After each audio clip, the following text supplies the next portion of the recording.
Hello guys, welcome to एवा exam. दोस्तों, आज आप लोग के लिए electric current and it's act chapter के कुछ क्वेश्चन लाए हैं जो एग्ज़ाम के लिए बहुत ही इम्पोर्टेंट है। और इस वीडियो में आप लोग अपने आप को जांच भी कीजिएगा कि विद्युत धारा चैप्टर से आप लोग कितना कर सकते हैं, और जांच भी कर लीजिएगा कि इस चैप्टर आप लोगों को कंप्लीट है या इससे रिलेटेड कुछ क्वेश्चन छूट गया है तो याद कर लें। चलिए, जो भी क्वेश्चन का राइट आंसर होगा आप लोग कमेंट में बताते जाइएगा, और अगर चैनल को फर्स्ट बार आए हैं तो सब्सक्राइब कर दीजिए और अपने दोस्तों के साथ शेयर कर दीजिए। चलिए फर्स्ट क्वेश्चन की ओर पढ़ते हैं। फर्स्ट क्वेश्चन है कि इलेक्ट्रॉन पर आवेश का मान क्या होता है। इलेक्ट्रॉन पर आवेश का जो मान होता है वो होता है, चलिए बताइए आप लोग, -1/6 × 10⁻⁻19 कूलम्ब होता है। इलेक्ट्रॉन पर आवेश कितना होता है? -1/6 × 10⁻⁻19 कूलम्ब होता है। यानी 1 का राइट आंसर ये हो जाएगा। अब देखिए, समान प्रकार के जो आवेश रहते हैं एक दूसरे को प्रतिकर्षित करते हैं। यानी प्लस प्लस है एक दूसरे को प्रतिकर्षित करेगा, यानी एक दूसरे को दूर भागेगा। लेकिन अगर विपरीत प्रकार के आवेश हैं तो एक दूसरे को आकर्षित करेगा। विपरीत प्रकार के आवेश मतलब एक प्लस हो एक माइनस हो तो एक दूसरे को अपनी ओर खींचेगा। लेकिन अगर समान आवेश के हो तो एक दूसरे को प्रतिकर्षित करेगा, यानी एक दूसरे को दूर ढकेलेगा। समझ गए होंगे आप लोग, नोट कर लीजिएगा इसको। चलिए नेक्स्ट क्वेश्चन की ओर बढ़ते हैं। नेक्स्ट क्वेश्चन है कि वह पारा जिसका परिमाण तथा दिशा लगातार आवर्त रूप में परिवर्तित होती रहती है। वह पारा जिसका परिमाण तथा दिशा लगातार आवर्त रूप में परिवर्तित होती रहती है उसे हम क्या कहते हैं?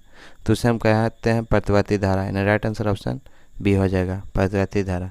देखिए, दिश धारा वैसी धारा होती है जिसमें आवर्त रूप से परिवर्तित नहीं होती है, यानी परिवर्तित नहीं होती है, जस्ट के जस्ट आती है, उसी को दिष्ट धारा कहते हैं। और दिष्ट धारा का जो उपयोग होता है वो बैटरियों में किया जाता है। बैटरियों में किसका प्रयोग किया जाता है? बैटरी में दिष्ट धारा का प्रयोग किया जाता है। देखिए 2 का राइट आंसर कौन होगा? ऑप्शन बी, प्रतिवर्ती धारा। ये भी क्वेश्चन याद कर लीजिएगा आप लोग। चलिए नेक्स्ट क्वेश्चन की ओर बढ़ते हैं। नेक्स्ट क्वेश्चन, किसी आवेश पर विभवांतर क्या होता है? तो किसी आवेश पर विभवांतर जो होता है वो V होता है W/Q, जिसमें W कार्य है और Q आवेश है। V होता है W/Q, यानी राइट आंसर ऑप्शन ये हो जाएगा, V W/Q। नेक्स्ट क्वेश्चन की ओर बढ़ते हैं। नेक्स्ट क्वेश्चन है, किसी 3 कूलम्ब मान के आवेश द्वारा दो बिंदुओं के मध्य गतिमान स्थिति द्वारा कितना कार्य किया जाएगा? यानी W पूछ रहा है कि कितना कार्य किया जाएगा यदि बिंदुओं के मध्य विभवांतर 15 वोल्ट है, V 15 वोल्ट है, और कूलम्ब यानी Q 3 ओम है, 3 कूलम्ब है। तो पूछ रहा है कि W क्या होता है? W आप लोग फार्मूला जानते हैं कि W होता है V अभी बताएं क्या क्या दिया है आपको? V दिया है और V फार्मूला होता है W/Q, जिसमें देखिए V दिया है 15 वोल्ट, कूलम्ब दिया है 3 वोल्ट, तो W पूछ रहा है। लगाइए, V कितना दिया है? 15 वोल्ट, W पूछ रहा है, और Q कितना दिया है? 3 वोल्ट। इसमें इधर जाएगा तो कितना होगा? 45 जूल। राइट आंसर ऑप्शन हो जाएगा सी, 45 जूल। चलिए नेक्स्ट क्वेश्चन की ओर बढ़ते हैं। नेक्स्ट क्वेश्चन है, निम्न सूची में किन ठोसों को विद्युत में अच्छा चालक होता है? विद्युत में अच्छा चालक किसका होता है? ठोसों का विद्युत में अच्छा चालक तो ग्रेफाइट का होता है। राइट आंसर ऑप्शन ए हो जाएगा। नेक्स्ट क्वेश्चन की ओर बढ़ते हैं। नेक्स्ट क्वेश्चन है कि एक अच्छा चालक जिसमें धारा बहती है वैद्युतीय उदासीन कहलाती है। क्या कहलाती है? वैद्युतीय उदासीन कहलाती है। राइट आंसर ऑप्शन सी हो जाएगा। देखिए, विद्युत धारा यानी I बराबर होता है Q/T। विद्युत धारा I हो तो क्या होता है? Q/T। अब विद्युत धारा का जो इकाई होता है वो एम्पियर होता है। क्या होता है? एम्पियर। विद्युत धारा का इकाई क्या होता है? एम्पियर। याद कर लीजिएगा आप लोग, विद्युत धारा की इकाई क्या होता है? एम्पियर होता है। चलिए नेक्स्ट क्वेश्चन की ओर बढ़ते हैं। नेक्स्ट क्वेश्चन है कि ओम का नियम क्या परिभाषित करता है? तो ओम के नियम जो परिभाषित करता है, धारा तथा वोल्ट दोनों को परिभाषित करता है, क्योंकि ओम के नियम इजकल टू फार्मूला जो होता है 1/v इजकल टू IR, जिसमें I धारा है, V वोल्ट है, विभवांतर है, और R प्रतिरोध है। R क्या है? प्रतिरोध है। किसको किसको ओम का नियम परिभाषित करता है? धारा तथा वोल्ट, यानी दोनों को। राइट आंसर ऑप्शन डी हो जाएगा।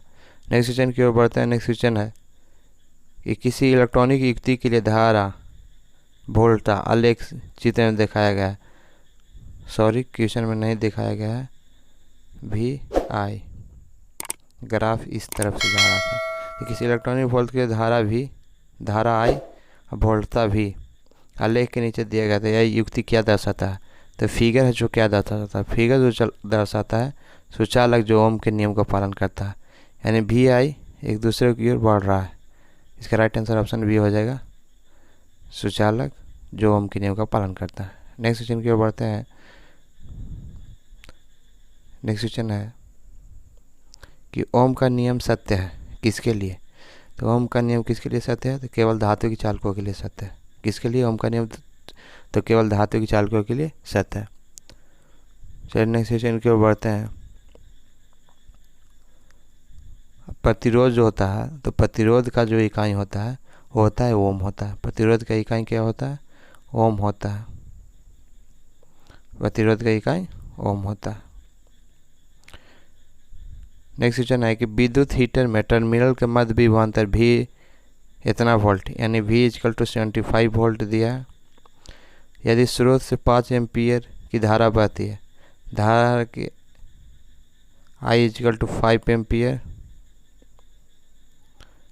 तो प्रतिरोध का मान क्या होगा? तो V इजकल टू IR होता है। V इजकल टू क्या होता है? फार्मूला पहले बता दें। V इजकल टू IR होता है, जिसमें V 75 दिया है, I दिया है 5, अब R निकालना है, तो इसे डिवाइड हो जाएगा तो 15 हो जाएगा। कितना? 15 हो जाएगा। देखिए यहाँ ये ओम है, जीरो टाइप का जो है, जो ओम है, ओम यानी 15 ओम हो जाएगा। यानी राइट आंसर ऑप्शन सी हो जाएगा 15 ओम। यहाँ पे ओम है, जीरो नहीं है, ओम है। चलिए नेक्स्ट क्वेश्चन के बढ़ते हैं। नेक्स्ट क्वेश्चन है कि चालकता की इकाई क्या होती है? चालकता की इकाई जो होती है ओम मीटर होती है। चालकता की इकाई क्या होती है? Ohm metre. Right answer option D हो जाएगा। नेक्स्ट क्वेश्चन की ओर बढ़ते हैं। किसी धारावाही चालक तार का प्रतिरोध निर्भर करता है। तो धारावाही चालक तार का जो प्रतिरोध निर्भर करता है चालक की लंबाई पर, चालक के अनुपात काट के क्षेत्रफल पर भी, और चालक तार की प्रकृति पर भी, यानी तीनों पर निर्भर करता है। राइट आंसर डी होगा कि उपयुक्त तो सभी पर निर्भर करता है। देखिए, धातुओं को ताप बढ़ाने पर उनका प्रतिरोध बढ़ता है। अगर धातु को ताप बढ़ा दिया जाए तो उसका प्रतिरोध जो होता है वो बढ़ जाता है। क्या होता है? धातुओं को ताप बढ़ाने पर उनका प्रतिरोध बढ़ जाता है। अब विद्युत धारा को एम्पियर में मापा जाता है। विद्युत धारा को एम्पियर में मापने के लिए क्या चीज़ का प्रयोग किया जाता है? एमीटर का प्रयोग किया जाता है। विद्युत धारा को एम्पियर में मापने के लिए क्या चीज़ का प्रयोग किया जाता है? एमीटर का प्रयोग किया जाता है। और एमीटर जो है वो श्रेणी क्रम में लगाया जाता है। कहाँ एमीटर लगाया जाता है? श्रेणी क्रम में। एमीटर कहाँ पे लगाया जाता है? श्रेणी क्रम में। सदैव हमेशा श्रेणी क्रम में लगाया जाता है। और आदर्श एमीटर जो होता है, आदर्श एमीटर का जो प्रतिरोध जो होता है वो शून्य होता है। आदर्श एमीटर का प्रतिरोध क्या होता है? शून्य होता है। चलिए नेक्स्ट क्वेश्चन के जितना भी क्वेश्चन बता रहे हैं अलग से वो सब कॉपी पर नोट कर लीजिए और एग्ज़ाम से जाने से पहले आप लोग देख कर जाइएगा। चलिए नेक्स्ट क्वेश्चन की ओर बढ़ते हैं। नेक्स्ट यानी कि यदि 60 प्रतिरोध के दो तार समानांतर क्रम में 60 नहीं है, 6 ओम है, सॉरी ओम को 0 लिख दिया। यदि 6 ओम प्रतिरोध के दो तार समांतर क्रम में जुड़े हैं तो तुल्य प्रतिरोध क्या होगा? तो समांतर क्रम यानी 1 बार R इजकल टू होता है 1/R1 प्लस 1/R2। समांतर क्रम में अगर कोई भी चीज़ जुड़ा है तो 1/R1 R इक्वल टू होता है 1/R1 प्लस 1/R2, जिसमें दो प्रतिरोध जोड़ा गया है, R1 भी 6 है और R2 भी 6 है, यानी 1/6 प्लस 1/6, LCM 6 आ गया, 1 प्लस 1 3 हो गया, 3/6 के 2/6 हो गया, यानी 3 आएगा। इसका राइट आंसर 3 आएगा। ई ओम है, ई भी ओम है, ई भी ओम है और ई भी ओम है, यानी 3 ओम होगा। इसका राइट आंसर ऑप्शन सी 3 ओम। चलिए नेक्स्ट क्वेश्चन की ओर बढ़ते हैं। नेक्स्ट क्वेश्चन है, निम्नलिखित में से किस पदार्थ का प्रतिरोध ताप बढ़ाने पर घटता है? कौन सा प्रतिरोध है जिसका ताप बढ़ाने पर घटता है? पदार्थ जिसका ताप बढ़ाने पर घटता है तो है शुद्ध सिलिका। शुद्ध सिलिका है जिसका प्रतिरोध ताप बढ़ाने पर घटता है। देखिए, विद्युत विभवांतर जो मापा जाता है वो वोल्ट मीटर द्वारा मापा जाता है। विभवांतर किसके द्वारा मापा जाता है? वोल्ट मीटर द्वारा। अब वोल्ट मीटर जो होता है हमेशा समांतर क्रम में जुड़ता है। वोल्ट मीटर कहाँ जुड़ता है? हमेशा समांतर क्रम में। अब आदर्श जो वोल्ट मीटर होता है, आदर्श वोल्ट मीटर होता है, उसका जो प्रतिरोध होता है यानी ओम, जो प्रतिरोध होता है उसका अनंत होता है, इनडिफिनिट होता है। आदर्श वोल्टमीटर का प्रतिरोध क्या होता है? अनंत होता है और हमेशा क्या चीज़ में जुड़ा रहता है? तो समानांतर क्रम में जुड़ा रहता है। चलिए नेक्स्ट क्वेश्चन की ओर बढ़ते हैं। नेक्स्ट क्वेश्चन है, CFL का पूरा नाम क्या है?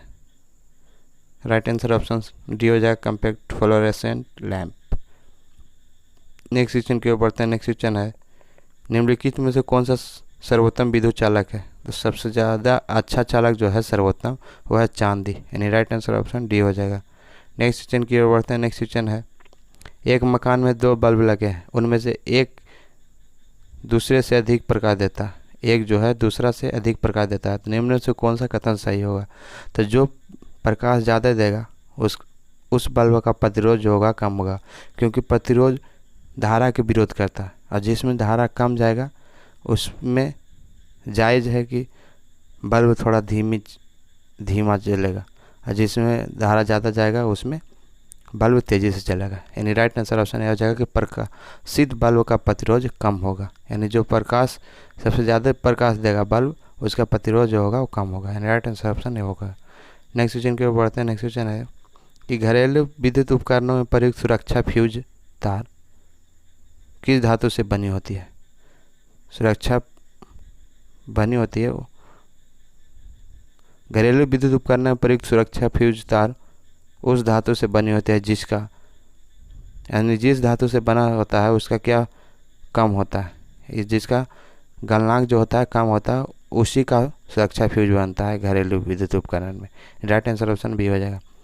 नेक्स्ट क्वेश्चन की ओर बढ़ते हैं। नेक्स्ट क्वेश्चन है, फ्यूज तार बना होता है, तो फ्यूज तार जो बना होता है टीन और लेड का बना होता है। किस चीज़ का बना होता है? टीन और लेड का। राइट आंसर ऑप्शन ए हो जाएगा। नेक्स्ट क्वेश्चन की ओर बढ़ते हैं।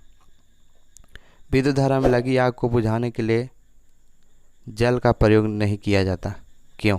विद्युत धारा से लगी आग को बुझाने के लिए जल का प्रयोग नहीं किया जाता, क्यों? क्योंकि उससे इलेक्ट्रोक्यूशन हो जाता है। उससे क्या हो जाता है? इलेक्ट्रोक्यूशन हो जाता है। राइट आंसर ऑप्शन ए हो जाएगा।